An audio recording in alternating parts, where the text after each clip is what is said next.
Бір ғана қазақ мектебі. 1980 жылдары сол кездегі еліміздің астанасы болған Алматы қаласында тек қана бір қазақ мектебі қалған еді. Ал қазақ тілінде тәрбие беретін балабақша тіпті болмаған. Осының бәрін түзетіп өз қолына алған Шона Смаханұлы. Қазақ мектебін ашуға көп кедергі болғанына қарамастан, Шона Смаханұлы 25 қазақ мектебін ашқан еді. Бірақ нақты қандай кедергі болды, және де ол кездері қазақ мектептері қалай ашылғаны жайлы бүгінгі Шона Смаханұлы жайлы шығарылымда біле аласыздар. Сонымен бүгін білетіндеріңіз. Шона Смаханұлы деген кім? Шона атамызбен Бауыржан Момышұлының қандай байланысы бар? Қазақ мектептерінің ашылуына қандай кедергі болды? Шона Смаханұлының ақындық таланты қандай? Қазақ әдебиетіне қандай үлес қосты? Егер қызық болса, жайғасып отырыңыз. Ал мен болсам, шығарылымды бастаймын.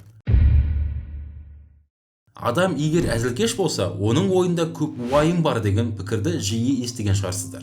Бұл сөз Шона Смаханұлына дәл келеді. Шона атамыз 1924 жылы 2 қарашада Жамбыл облысы Талас ауданы Ойық ауылында дүниеге келген. Бала кезі ашаршылық жылдарына келіп, ерте ата-анасынан айырылады. 1942-43 жылдары болса, 19 жасында 2-ші дүниежүзілік соғысқа аттанады. Мінекей, жастық жағы осында қиыншылықта өтсе де, сатираның шебері болды. Соғыстан кейін ауылдың мектебіне қайтып келіп, ұстаз болып жұмыс істейді. Оқу орны Алматыда, бірақ қалтасында көлікпен не пойызбен баратын ақшасы жоқ еді. Көбісі, жарайды, бұйырмады, деп қолын сілтей салушы еді. Ал Шона атамыз аттың үстіне отырып Алматыға келген. Нәтижесінде 1950 жылы Абай атындағы педагогикалық институтының тіл және әдебиет факультетін сырттай оқуына түседі. Сырттай оқыса да басқа студенттерден қалыспай оқиды. 1956 жылы ол институтты бітіріп, Алматыға көшуге бел буады. Алматыға келгеннен кейін Қазақстан жазушылар одағының мүшелігіне қабылданады. Ойланып қалған шығарсыз, қалай ауылдан келіп, бірден жазушылар одағына қабылданып кетті деп. Шона Смаханұлы 1950 жылдан бастап өлең жаза бастаған. Оған қоса 1957 жылы Алматыға келгенде әрбір сәрсенбі күні жазушылар жиналатын. Сол жиында Бауыржан Момышұлы, Сәбит Мұқанов, Қайыр Жароков қатысып отырған. Сол кезде Бауыржан Момышұлы мақтау, мадақтау, жағымпаздық өлеңдерді қойып, дұрыс өлең оқыңдар дейтін. Шона Смаханұлын ол кезде біле бермейтін. Ол болса, осы өлең жолдарын оқиды. Қазіргінің баласы көп білем деп көкиді. Әкесінің жазғанын аудармамен оқиды деді. Осылайша Шона Смаханұлының аты шыға бастайды. Бауыржан Момышұлы болса, оны нөмір 2-ші ұлы дейтін. Неге? Ол кезде көптеген қазақтар тегін оф, ев деп қойған. Ал ұлы деп ол кезде қойғызбайтын. Қойғызса да кейін шеттететін. Бәрімізде Бауыржан атамыз ешқандай қарсылыққа қарамай, Момышев емес, Момышұлы болғанын, және де сол үшін көптеген марапаттауларды алмағанын білеміз. Сол кездерде өз тегін оқусыз жазған Шона Смаханұлы болған. Алматыға келіп Шона Смаханұлы мектеп баспасында, Қазақстан мұғалімі газетінде, Ара журналында және жазушы баспасында жұмыс істеген. Қай жерде жұмыс істесе де қазақ тілін дамытуға тырысқан. Ол кезде қазақ тілі тек тұрмыстық өмірде ғана қолданылған. Қазақ тілінің мәртебесі түскені соншалықты, тіпті Алматыда тек бір қазақ мектебі қалған. Шона Смаханұлы ең әуелі қазақ мектептері мен балабақшаларын ашуға кірісті. Ол бірден сол кездегі Қазақстан Компартиясының бірінші хатшысы Дінмұхамед Қонаевқа кірді. Кіргенде оны Қонаевқа жай жібере қойған жоқ. Ол кеңседе мен Қонаевтың інісімін, ол Қонаев, мен Шонаев деп өтірік айтып кірген. Нәтижесінде Қонаевқа кіріп, қазақ мектептерін ашуға рұқсат сұрады. Дінмұхамед атамыз риза болып қалды. Себебі оған дейін кіргендер одан үй, даңқ, жұмыс, қызмет сұрап келген. Ал Шонаев болса халық үшін сұрап келді. Бірақ Қонаев айтты деп мектептер бірден ашыла қойған жоқ. Ашылу үшін ең әуелі қазақша оқығысы келетін балаларды табу керек еді. Ал ол сол уақытта қиынға түсті. Біріншіден теледидар мен радиоға хабарландыру беру мүмкін емес еді. Тіпті газет пен журналдарға ондай хабарландыру берудің өзі қиын болады. Екіншіден, осындай себеп. Ал, ұлымызды қандай мектепке береміз? Орысша мектепке беру керек. Ертең жұмысқа кіргенде, жоғарғы оқу орнына түскенде орысша білім керек болады. Баланың болашағын ойлау керек қой. Иә, дұрыс айтасың отағасы. Ол кезде орысша білген престижный еді. Міне, осымен Шона атамыз күресті. Ол мектептердің алдына барып, ата-аналармен сөйлескен. Қасына көмекшілерін алып, хабарландыруларды өзілген. Ол хабарландыруларды белгісіз біреу жұлып кетсе де, ерінбей қайта іліп отырған. Оған қоса жұмыстан кейін адамдардың үйлеріне кіріп, балаларды қазақша мектепке беруге үгіт-насихат жүргізген. Осылайша Шона Смаханұлы бастауымен Алматыда 25 қазақ мектебі ашылған еді. Бір мектептің ашылуының тарихын айтып берейін. Орбита ықшамауданында 45-ші орыс мектебі болған. Сол мектеп директорына барып, бірінші сыныпқа бір қазақ класын ашуға рұқсат алған. Үгіт насихаттың нәтижесінде бірінші сыныпқа бір емес 4 класс бала жиналды. Екінші, төртінші сыныптарға 3 класс, 5-ші, 6-шы сыныптарға 2 класс, 7-ші, 8-ші сыныптарға 1-1 класстан жиналды. Жалпы 500-дей баладай жиналды.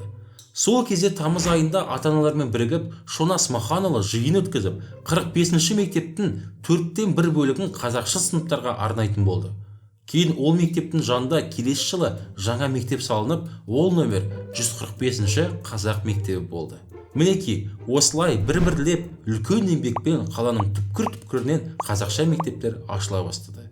Оған қоса балабақшалар да ашыла бастады. Бүгінгі күні Шона Смаханұлы атында Алматыда номер 62-ші және Таразда номер 44-ші мектептер бар.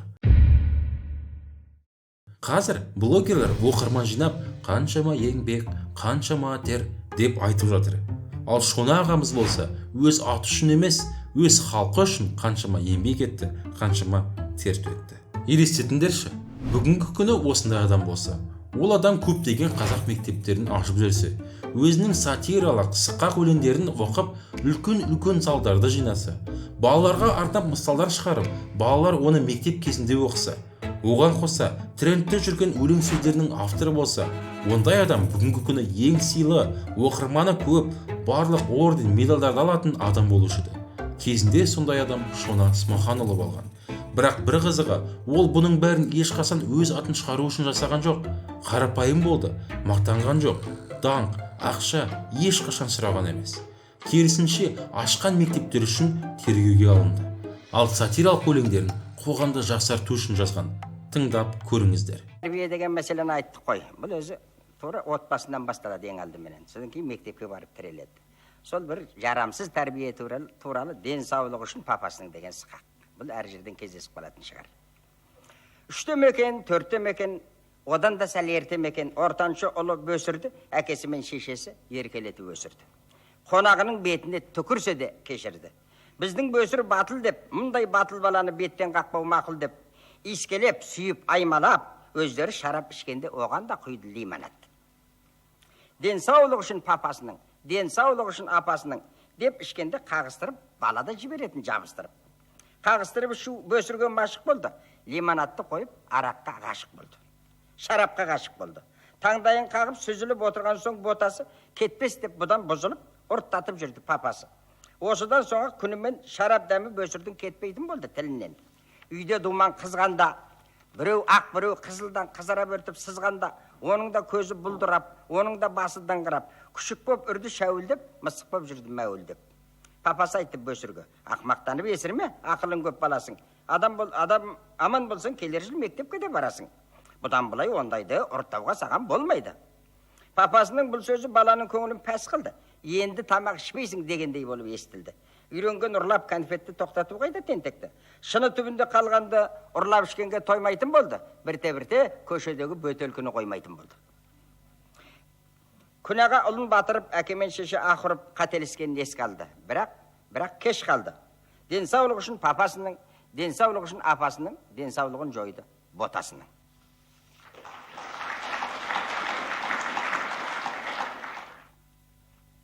Бір арыздың саяхаты. Аршабай арызын бастыққа берді. Бастық басбұққа берді. Басбұқ орынбасарға берді. Орынбасар мөрінбасарға берді. Мөрбасар хатшы Ысқаққа берді. Ысқақ шкафқа берді. Шкаф тышқанға берді. Арыздың қызығын тышқан көрді.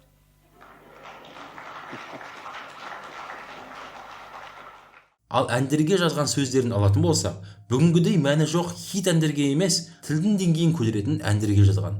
Мысалы, бәріңіз де осы өлеңді естіген шығарсыздар. Анамның тілі, айбыным менің,